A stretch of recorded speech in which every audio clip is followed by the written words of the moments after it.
오늘 하나님 말씀 잠깐 나누겠습니다. 정기총회를 통해서 하나님께 좋은 일꾼들이 세워질 텐데 오늘 하나님 나누는 말씀을 통해서 귀한 은혜 주시기를 축복합니다. 저는 2001년도에 여의도 순복음교회 들어왔습니다. 좀 오래됐죠. 2002년에 들어왔다가 2년 반 정도 국제신앙연구원에서 전도사로 사역하다가 공부를 하러 미국을 갔습니다. 미국 가서 6년 정도 있었고 캐나다 가서 9년 정도 있다가 이제 2018년에 들어왔습니다. 들어와서 또 국제신앙연구원에서 한 4년 있다가 작년에 은평대교구의 대교구장으로 갔다가 그 다음에 이제 굿피플 아세요? 네, 굿피플 많이 도와주십시오. 굿피플을 3억으로 이제 올해군요. 올해 3월에 갔다가 갑자기 당회장님께서 여기 선교연합회를 담당해라라고 명령해 주셔서 9월에 왔어요. 사실 제가 선교회 여러 군데 가서 설교를 했었는데 그때는 사실 같은 가족이 아니잖아요. 그렇죠? 그래서 그때는 뭔지 좀 낯설고 선교회 가서 설교하면 좀 그랬었는데 이제는 한 가족 아닙니까?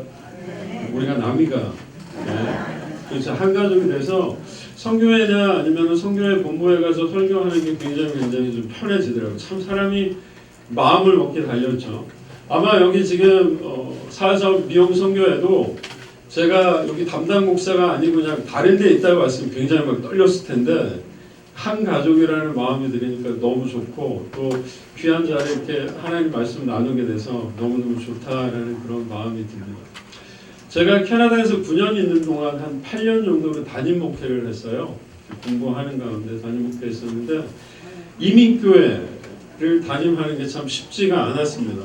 이민교회가 참 재미있는 게 아마 우리 여기 계신 분들은 다 순복음교회에서 아마 신앙생활, 물론 다른 교회에 계시다고 오신 분도 있지만 거의 대부분은 신앙생활을 여기서 시작해서 권사 되시고 장로 되시고 그러셨을 거예요. 저도 마찬가지입니다. 어렸을 때 중학교 때 와가지고 여기서 자라고 청년부 또 대학부 나오고 전도사 목사 여기서 됐으니까요. 근데 이민교회는 보면은 다 다른 교단 배경을 가지고 오신 분들이 있으시고 또 더 재미있는 사실은 뭐냐면 같은 50대라고 해도 몇 년도에 이민을 왔느냐에 따라서 달라요. 예를 들어서 70년대에 오신 분들은 그때 한 300불, 500불 요즘 돈으로 하면 50만원, 60만원 가지고 정말 거의 맨주먹으로 이렇게 이민 오신 분들이 이제 그 이민 생활 가운데 일가를 이으신 분들이고 90년대나 2000년대에 오신 분들은 거의 여기 한국에서 아파트 한 채 팔고 오시면 거기서 집도 사고 자동차도 사고 사업을 하실 정도의 어떤 그런 좀 재정 능력을 가지신 분들이에요. 그러니까 이 70년대 오신 분들하고 2000년대 오신 분들이 앉아서 이야기를 하면 대화가 안 되는 거예요. 그러니까 얼마나 힘들겠어요. 이 이민 온 연도에 따라 달라지고 나이에 따라 달라지고 그렇죠? 또 영어를 조금 하느냐 조금 못하느냐에 따라 다르니까 굉장히 어떻게 보면은 층이 다양한 게 이민교회에 있는 사람들입니다. 한 번에 이런 일이 있었어요. 저희 교회에서 2시에 예배를 드렸습니다. 캐나다 교회를 빌려가지고 예배를 드리는데 2시면 여러분 2시에 만약에 예배를 오시면 점심 식사를 하고 오시겠어요? 그냥 오시겠어요? 보통은 아침 드시고 오잖아요. 근데 또 밥을 먹어요. 2시 예배 끝나고 3시가 되면 또 밥을 먹어요. 근데 희한하게 저도 밥을 먹었는데 교회 오면 배가 고파요. 그렇죠? 교회 오면 배가 고프고 또 3시에 또 밥을 먹는데 저희 인원이 한 300여 명 됐는데 아이들까지 밥을 하는 게 힘들잖아요. 여성분들이 밥을 준비하는데 그래서 여성분들이 밥하지 말고 빵 하자. 빵이 좀 편하지 않냐. 어쨌든 그렇게 됐는데 그 당시에 저희 그 시무장님이 한 분 계셨는데 이분은 대학교 때 유학을 오셔서 거기에 있는 이제 우리 권사님을 만나서 결혼하고 한 20년, 30년 넘게 이제 외국 생활을 하신 분이에요. 그러니까 이분은 빵을 먹어도 괜찮은 거죠. 그래서 이 시무장님은 그러면은 목장, 저희가 8개 목장에서 밥을 준비했는데 목장에서 알아서 해라. 그래서 어떤 목장은 밥하기도 하고 어떤 목장은 이제 빵을 하기도 했는데 어떤 일이 벌어졌겠습니까? 난리가 났죠. 한국 사람은 밥심으로 사는데 밥을 줘야지 교회에서 빵을 주면 되냐. 그랬더니 여성분들은 무슨 소리냐. 당신들 밥 차리지도 않으면서 밥 달라고 하냐. 그냥 빵 먹어라. 네. 이게 이민교회의 모습이에요. 하지만 이민교회, 이민목회를 통해서 어려움도 많았지만 제 스스로가 목회자로서 굉장히 많이 훈련되는 굉장히 은혜로운 그런 시간이기도 했습니다. 오늘 우리가 함께 읽은 사도행전 6장 1절로 7절은 오순절 성령 강림 이후에 예루살렘에 세워진 초대 교회의 모습을 우리들에게 보여주고 있습니다. 오늘 이 말씀을 통해서 새롭게 출발하는 사회사업 선교회, 미용 선교회의 새로운 임원들이 어떤 모습이 되어야 하는지, 또 이 선교회에 속해 있는 우리 모든 회원들이 어떤 모습으로 함께 선교회를 섬겨야 할까를 고민하기를 원합니다. 설교 제목인데요. 한번 따라할까요? 일꾼의 기준. 일꾼의 기준. 자, 사도행전 6장 1절로 7절을 통해서 초대 교회의 모습을 통해 생각해 볼 첫 번째는 이것입니다. 세상에 문제없는 교회는 없다라는 거야. 한번 따라할까요? 세상에 문제없는 교회는 없습니다. 옆 사람 보고 한번 할까요? 세상에 문제없는 교회는 없대요. 네. 사도행전 6장 1절을 한번 읽겠습니다. 보여주실 수 있나요? 사도행전 6장 1절. 자, 같이 읽죠. 그때 제자가 많아졌는데 헬라파 유대인들이 자기의 과부들이 매일의 구제에 빠짐으로 히브리파 사람을 원망하니. 자, 오순절 성령 침례를 경험한 이후에 굉장히 많은 사람들이 이제 모였고 새롭게 예루살렘에서 교회가 세워졌어요. 그리고 시간이 지날수록 사도들을 통해서 여러 가지 기적들이 일어나면서 더 많은 사람들이 교회에 오게 되었습니다. 자, 그로 인해서 여러 가지 문제들이 노출되게 되었는데 그 문제 중에 하나가 이거였어요. 예루살렘 교회에 굉장히 많은 사람들이 있었는데 두 부류의 사람들이 있었다라고 성경은 이야기합니다. 한 부류는 그 유대 출신의 그리스도인들이었고 또 다른 사람들은 여기서 헬라 유대인들이라고 이야기하는데 이민교회 말씀을 드렸잖아요. 이민교회를 보면 1.5세, 2세 그리고 원래 이제 한국에 있다가 오신 분들이 있어요. 그래서 1.5세들은 어렸을 때 이민을 왔고 또 2세들은 거기서 태어난 사람들 많아요. 근데 한번 생각해 보십시오. 1.5세나 2세들이 영어를 잘하겠어요? 한국에서 가도신 분들이 잘하겠어요? 당연히 1.5세나 2세들이. 그렇죠? 그러니까 이 영어를 잘하는 사람들하고 못하는 사람들 사이에 좀 갈등이 있었다고 말씀드렸듯이 유대 예루살렘 교회에도 그런 갈등이 있었다는 거죠.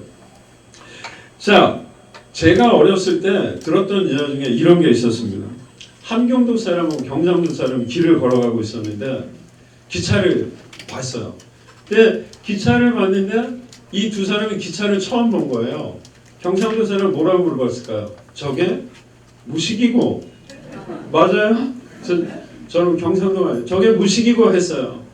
그랬더니 함경도 사람이 듣고 기차 이야기하는지 모르니까 먹고가 무식이고 그랬단 말이에요.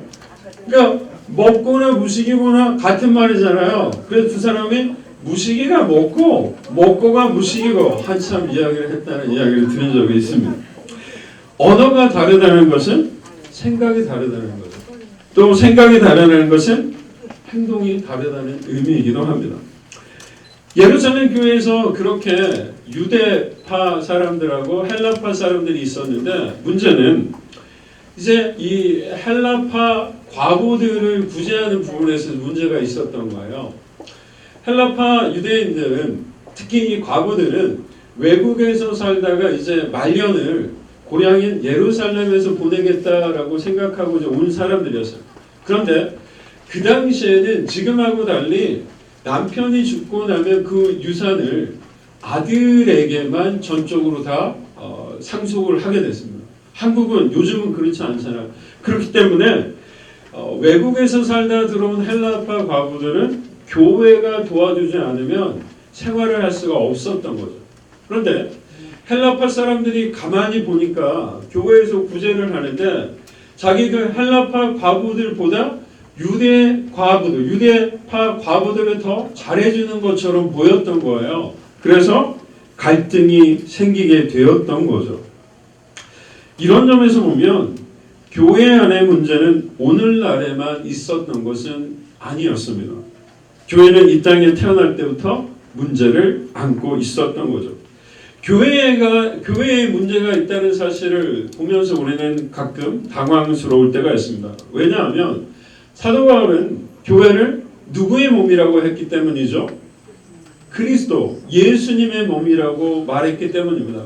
예수님은 거룩하신 분입니다. 믿으십니까? 예수님 안에는 문제가 없습니다. 믿으십니까? 그런데 예수님의 몸을 이루는 교회는 뭐가 있다? 문제가 있다는 것. 왜 예수님의 몸인 교회에 그렇게 문제가 있는 걸까요? 교회란 거룩하신 예수님의 몸인 동시에 인간들의 모임이기 때문입니다.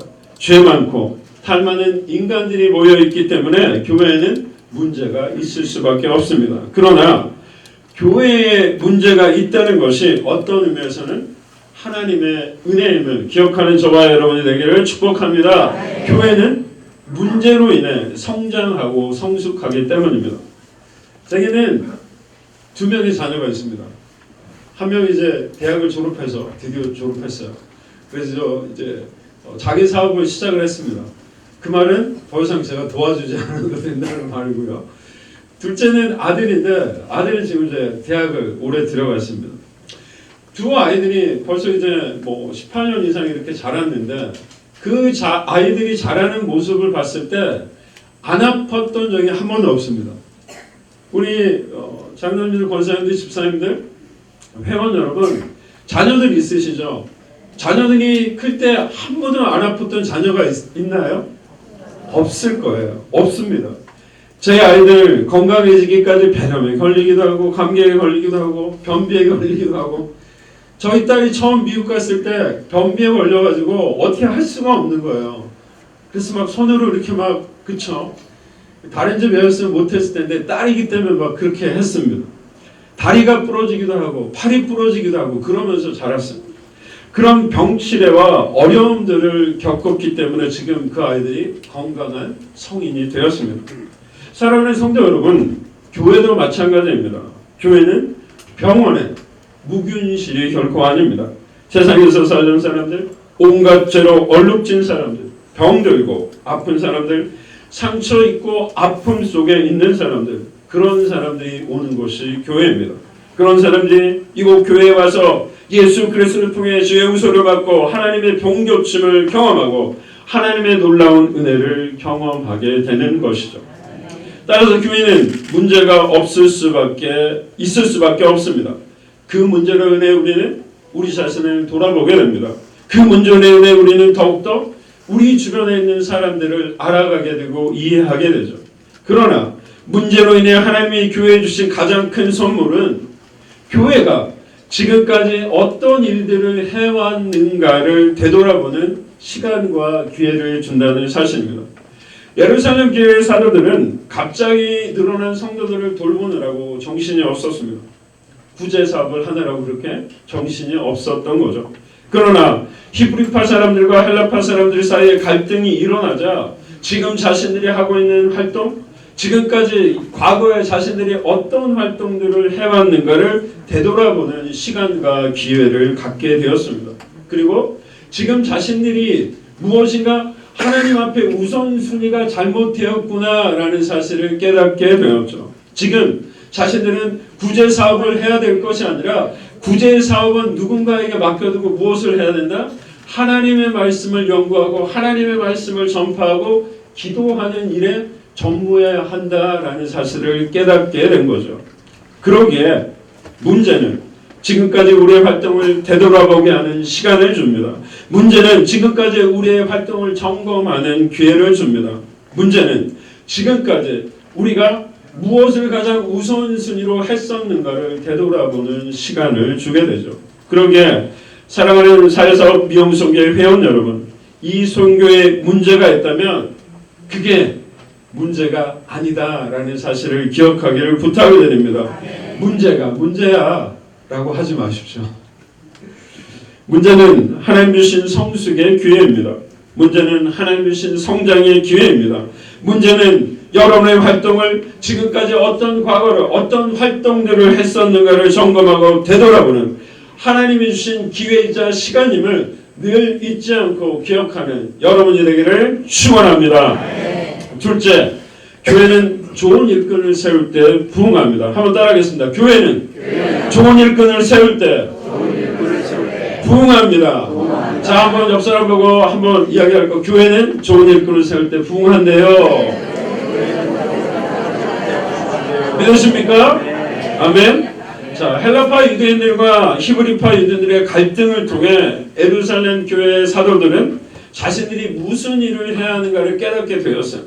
그래서 자신들이 그동안 했던 그런 구제 사업을 맡길 사람들을 세우게 됩니다. 그 사람들이 바로 스데반, 빌립, 브로고로, 니가노로, 디몬, 바메나, 니골라 7명의 집사들이었어요. 아무리 장로님들 장로고시 배울 때 준비하실 때 열심히 6명의 이름을 외우셨을 텐데 저도 열심히 외웠습니다. 목사고시 볼 때. 예. 자, 사도행전 6장 3절에 보면 이 7명의 집사를 세우는 기준을 이렇게 우리들에게 이야기하고 있어요. 6장 3절인데요. 형제들아, 너희 가운데서 성령과 지혜가 충만하여 칭찬받는 사람 7을 택하라. 우리가 이 일을 그들에게 맡기고, 이렇게 되어 있습니다. 예루살렘 교회에서 7명의 일꾼들을 세울 때 기준이 있었다라는 건데, 그 기준은 내적인 기준과 외적인 기준이라고 말할 수가 있겠습니다. 첫 번째 내적인 기준은 이거예요. 성령과 지혜가 충만한 사람이라는 거죠. 성령 충만은 말 그대로 성령을 체험한 사람입니다. 성령의 음성에 귀 기울이는 사람이고, 성령이 주시는 지혜로 세상의 옳고 그름, 또 이 조직의 옳고 그름을 지혜롭게 판단하는 사람입니다. 기도와 말씀에 힘쓰고 예배에 참석하기를 즐겨하는 그런 사람입니다. 영성 있는 영적인 사람, 이것이 바로 성령으로 충만한 사람이라고 말할 수가 있겠습니다. 동시에 7 집사는 칭찬을 받는 사람이었다라고 성경은 우리에게 말씀합니다. 칭찬을 받았다라는 그 헬라 원어를 보면 좋은 평판을 얻은 사람, 좋은 사람이라는 증거가 있는 사람이라는 의미라고 합니다. 한마디로 교회는 물론 세상에서 좋은 사람이라는 그런 평가를 받는 사람이라고 할 수가 있겠죠. 가정에서 좋은 배우자여야 합니다. 또 자녀들에게 좋은 부모여야 하겠죠. 직장이나 사업장에서 성실하고 근면하고 온화하며 좋은 인품을 가진 사람이라는 평가를 받아야 합니다. 이것이 초대교회의 7 집사를 뽑기 위한 외적인 기준이라고 성경은 말씀합니다. 결론적으로 교회의 일꾼이란 하나님과의 관계가 올바르고 세상 속에서 사람들과의 관계가 올바른 사람을 말씀합니다. 늘 당회장님께서 말씀하신 십자가의 그런 사람을 말씀하고 있는 거죠. 저는 이런 분을 토마토와 같은 사람이라고 생각합니다. 토마토 좋아하시나요? 많이 드십시오. 건강에 좋다는 말인데. 토마토는 겉에가 어떻죠? 빨개요. 물론 덜 익은 토마토는 파랗긴 하지만요. 겉에가 빨갛고 이 쪼개면 안에도요. 안에도 빨개요. 겉과 속이 동일한 토마토는 그렇습니다. 사과는 어떤가요? 사과는 겉에는 빨갛지만 쪼개면 하얘요. 겉과 속이 다른 거죠. 그래서 성경이 말씀하는 사도행전 6장에서 말씀하는 초대교회 7명의 그 집사들의 기준은 뭐라는가요? 쪼갰을 때 토마토와 같이 겉과 속이 동일한 사람이라고 말씀하고 있습니다. 제가 LA에 있을 때 나성순복음교회 청년부를 담당하고 있었습니다. 근데 어느 날 청년 한 명이 교회에 와서 등록을 하게 됐어요. 그래서 그 청년에게 어떻게 교회에 오게 되었습니까? 라고 물어봤더니 자기가 일하고 있는 회사의 사장님 때문에 오게 됐다는 거예요. 그래서 어떤 그 사장님이 어떤 분위기에 그렇습니까? 라고 말했더니 사장님이 가만히 보니까 회사에서 직원들을 자기 가족처럼 그렇게 대해주고 어려움이 있을 때 도와주고 또 문제가 있을 때 그게 고민을 상담해주는 친형님 같은 그런 분이라는 거예요. 그래서 알고 봤더니 이분이 예수님을 믿고 있는데 이곳 나성순복음교회 장로님이라고 해서 저 장로님이 믿는 예수님이라면 나도 좀 한번 믿어봐야겠다. 나도 그렇게 믿고 저 장로님과 같은 사람이 되면 좋겠다라는 생각에 교회에 왔다고 그렇게 이야기하게 되었습니다. 성경은 오늘 초대교회에서 세워진 7 집사들이 제가 말씀드린 그 나성순복음교회 장로님처럼 교회는 물론 세상에서 칭찬을 듣고 훌륭한 인품과 인격의 소유자들이었다라고 말씀하고 있습니다. 그리고 그런 기준으로 그렇게 뽑은 그런 교회 일꾼들을 통해 교회가 이렇게 되었다라고 말씀하고 있습니다. 사도행전 6장 7절입니다. 하나님의 말씀이 점점 왕성하여 예루살렘에 있는 제자의 수가 더 심히 많아지고 허다한 제사장의 무리도 이도에 복종하니라. 성경은 7 집사가 세워진 후에 하나님의 말씀이 예루살렘 지역에 점점 더 널리 전파되었고 교회는 더욱 부흥되었다고 증거하고 있습니다. 심지어는 교회를 핍박하는 데 앞장섰던 제사장들조차도 예수 그리스도의 그 도를 믿고 따르게 되었다고 증언하고 있습니다. 문제가 있었지만 초대교회는 기도하는 가운데 그 문제를 슬기롭게 이겨냈습니다. 7명의 훌륭한 일꾼들을 세웠고 하나님은 그렇게 세워진 일꾼들을 통해 하나님의 말씀이 더 멀리 전파되게 하셨고 교회가 부흥되는 역사를 허락해 주셨습니다. 오늘은 사회사업 미용선교의 새로운 일꾼을 세우는 정기총회의 날입니다. 바라기는 오늘 정기총회를 통해 초대교회에서와 같이 성령과 지혜로 충만하고 교회와 세상에서 칭찬받는 일꾼들이 세워지기를 소망합니다. 하나님이 그런 일꾼들을 세우시고 그 일꾼들을 통해 이곳 성교회가 더욱 부흥하는 역사를 허락하시기를 소망합니다. 사회사업 미용선교회를 통해 우리 순복음 선교연합회가 더욱더 부흥하고 우리 여의도 순복음교회가 더욱더 하나님이 원하시는 사랑하는 교회 되기를 축원합니다. 그런 일들을 바라보고 꿈꾸고 기도하는 저와 여러분 되기를 축원합니다. 그런 일을 소망하고 빌어주는 저와 여러분의 삶에 하나님이 필요한 모든 것들을 채우실 것을 늘 잊지 않고 기억하는 저와 여러분이 되기를 축원합니다. 기도하겠습니다.